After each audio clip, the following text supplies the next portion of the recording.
Hello everyone. मेरा नाम है सुमित मधुकर। आज हम लोग एक पोएम पढ़ने वाले हैं जिसका नाम है आई थिंक कंटिन्यूअली। ये पोएम जेपीएससी के सिलेबस से बहुत इंपॉर्टेंट है और ऐसे भी ये बहुत खूबसूरत पोएम है, तो आप इसे सुन सकते हो। इसे लिखा है यूके में रहने वाले एक पोएट ने जिसका नाम है स्टीफन स्पेंडर ने।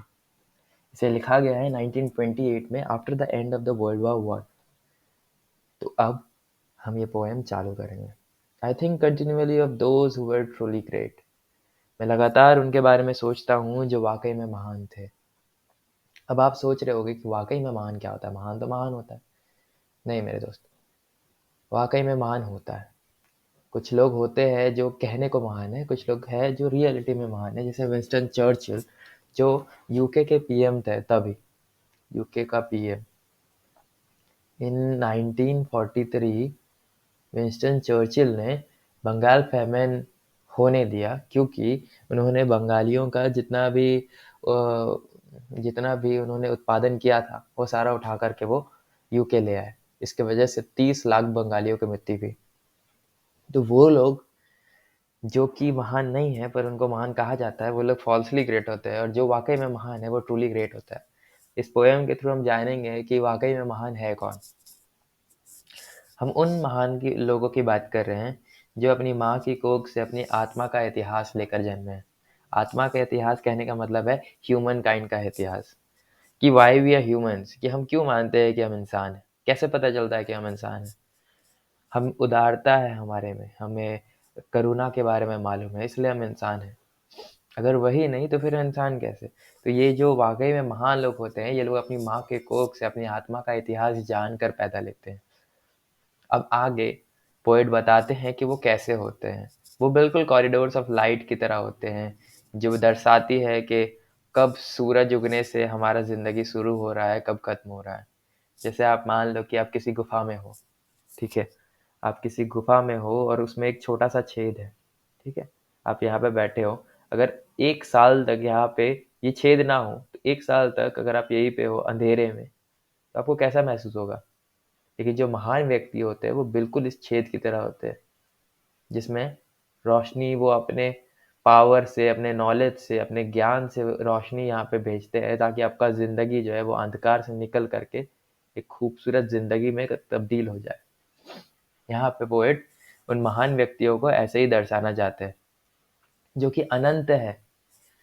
उनकी शक्ति जो है, उनका जो प्रताप जो है वो अनंत है और वो बहुत ही खुशनुमा है। सिंगिंग से कहने का मतलब है, सिंगिंग क्या है? एक फॉर्म ऑफ एंटरटेनमेंट है।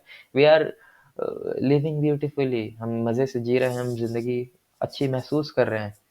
तो जितने भी महान लोग हैं वो लोग हमारी ज़िंदगी ऐसे ही बनाते हैं, एक खूबसूरत एक गान की तरह। whose lovely ambitions was that their lives still touch the fire। जिनके खूबसूरत इरादे जिनके खूबसूरत इरादे अपने होठ से निकलते हैं, और कभी-कभी तो वो ऐसा महसूस होता है कि आपने देखा होगा कई बारी कि रिवॉल्यूशन का स्टार्टिंग जो है एक अपोजिशन से होता है। जैसे सती प्रथा था हमारे यहाँ, उस सती प्रथा का अपोजिशन जिसने भी किया था पहली बारी, लोगों ने उसको नकारा होगा। राजा राम मोहन रॉय ने चालू किया था, लोगों ने नकारा था उस चीज़ को क्योंकि वो आपके रेगुलर चीज़ से अलग है। तो जितने भी महान लोग होते हैं, जो वाक़ई में महान होते हैं, वो लोग कई बारी ऐसी बातें बोलते हैं जो सामने वाले को चुभती है, आग बारूद जैसी लगती है। पर वो कभी घबराते नहीं हैं ऐसी बातें कहने से, क्योंकि वो बात सच है और ये महान व्यक्ति सच्चाई बोलने से कभी कतराते नहीं हैं। So tell of the spirit clothed from head to foot in song। ये बताते हैं कि जो आत्मा है महान लोगों की, वो पूरा वस्त्र धारण किया गया है किस चीज़ से? गीत का वस्त्र है उनका। उनका ऊपर से नीचे तक आपको ज़िंदगी खुशनुमा दिखेगी। उनको देख के ही आपको पता चल जाएगा कि कितना चमत्कार है इस व्यक्ति में। जैसे आप एलन मस्क को कभी देखोगे, उसके माथे का जो चमक है उससे आप समझ जाओगे कि वो ज़िंदगी में उसकी आत्मा कितनी खुश है। हम भी उसको देख करके खुश महसूस करते हैं, ठीक है? तो महान लोगों की ये पहचान होती है। And who hoarded from the spring branches, ठीक है? Hoarded from the spring branches कहने का मतलब क्या है? स्प्रिंग से क्या अर्थ है? स्प्रिंग मौसम जो है, ये क्या नाम है, स्प्रिंग को वसंत ऋतु कहते हैं। वसंत ऋतु जो है वो ऋतुराज भी कहा जाता है, मतलब कि the king of the seasons, क्योंकि स्प्रिंग में ठंडी चली जाती है, गर्मी आने वाली होती है और इस दौरान बहुत खूबसूरत पौधे उगते हैं, पेड़ उगते हैं, फूल उगते हैं, बहुत खूबसूरत दिन होता है। तो वो जो महान व्यक्ति है वो बिल्कुल वैसे ही हैं, जिनको समेटा गया है एज़ स्प्रिंग ब्रांचेस की तरह, and the desires falling across their bodies like blossoms. और उनके शरीर से, उनके व्यक्तित्व से, उनके व्यक्तिगत धारणा से जो भी उनकी इच्छाएं छलक रही हैं वो बिल्कुल बिल्कुल फूलों के गिरने जैसा है, एकदम खूबसूरत। ऐसा महसूस होता है जैसे आपने कोरियन ड्रामास में देखे होंगे, मूवीज में देखा होगा कि कैसे वहाँ पे पिंक कलर के फूल से ऊपर से नीचे गिरते हैं। वो बिल्कुल उनका जो सोच है, उनका जो इच्छा है वो बिल्कुल वैसा ही है, उस फूल के गिरने की तरह है जो स्प्रिंग में फूल करके गिरते हैं। What is precious is never to forget. जो नायाब है, जो इम्पोर्टेंट है, उसको कभी भूला नहीं जाता। The sincere delight of the blood drawn from ageless springs. The essential delight of the blood कहने का मतलब है कि उनकी जो भी कामनाएं हैं, जो भी इच्छाएं हैं, जो भी उनके काम हैं, जैसे राजा राम मोहन रॉय का सती प्रथा को बैन कराना, ये उनका एक काम है, ये उनका एक सोच है, जो कि एजलेस स्प्रिंग से ऐसे खून कहने का मतलब है पावर।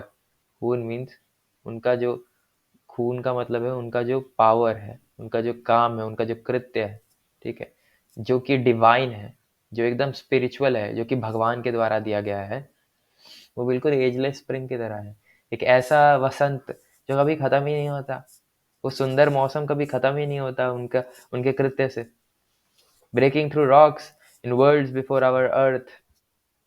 वो स्प्रिंग जो कि पहाड़ों से, पत्थरों से टूट करके बाहर निकल रहा है, जब अर्थ का फॉर्मेशन भी नहीं हुआ है, अर्थ बना ही नहीं है उससे पहले से। जैसे कैसे बोलते हैं कि जब स्प्रिंग का मौसम होता है तो क्या होता है कि पहाड़ वगैरह तोड़ करके पेड़ पौधे उगते हैं और उसमें फूल उगते हैं। तो बिल्कुल वैसा ही है, बिल्कुल वैसा ही है। उनके कृत्य जो है, उनके काम जो है, उनकी ताकत जो है, वो बिल्कुल ऐसा ही महसूस कराती है जैसे हम एक अलग ही दुनिया में, जहाँ पे बसंत ऋतु सालों साल चल रहा है, कभी रुक ही नहीं रहा है, जिसका कोई टाइम नहीं है अंत होने का। Never to deny its pleasure in the morning simple light. और कभी भी इस बात का खंडन नहीं करना चाहिए कि जब सुबह को उनकी किरणें पड़ती है हमारे यहाँ तो कितना खूबसूरत महसूस होता है, कितना जीवंत महसूस होता है। Nor its grave evening demands for love. और जब रात में दफन हो जाती हैं उनकी किरणें तो वो प्यार खोजती हैं। उनके काम, जैसे राजा राम मोहन रॉय की मृत्यु होने के बाद भी उनका काम आज तक जीवंत है और वो हमारा अप्रिशिएशन, हमारा प्यार खोजती हैं। Never to allow gradually the traffic to smother. कभी भी वो लोग भीड़ को, अपने सोच को खंडित करते हुए नहीं देखना चाहते हैं, ना देने देते हैं। अगर मैं कोई नई सोच के साथ आ रहा हूँ तो लोग हमेशा उसका खंडन करेंगे, हमेशा उसे रोकेंगे। तो पोएट यही कह रहे हैं कि जो महान व्यक्ति होते हैं वो कभी भी भीड़ को, उनकी इच्छाओं को दबाने नहीं देते हैं, नष्ट करने नहीं देते हैं। With noise and fog the flowering of the spirit. जो जीवंत आत्मा है वो हमेशा जो है नॉइस के मतलब कि उपद्रव के बीच में, हल्लों के बीच में, फॉग के बीच में भी हमेशा फूलित होती है, मतलब फूल खिलते रहते हैं उनकी आत्मा से। इररिस्पेक्टिव के उनके जीवन में, आसपास के जिंदगी में क्या चल रहा है, they will still they will still rise like the sun and spread their किरण ऑल अराउंड। ऐसे होते हैं महान व्यक्ति। अब आखिरी स्टैंजा पे पहुंचते हैं हम लोग। Near the snow, near the sun in the highest fields. Near the snow, near the sun कहने का मतलब है स्नो जो है वो लैंड में होता है, ठीक है, ये है स्नो, और यहाँ पे है सन। अब ये जो है सन के करीब भी है और स्नो के करीब भी है, तो somewhere in between sun and snow, somewhere in between sun and snow in the highest fields, सबसे ऊपर के खेत में। See how these names are feted by the waving grass. Feted का मतलब होता है ओनर करना, इज्जत देना।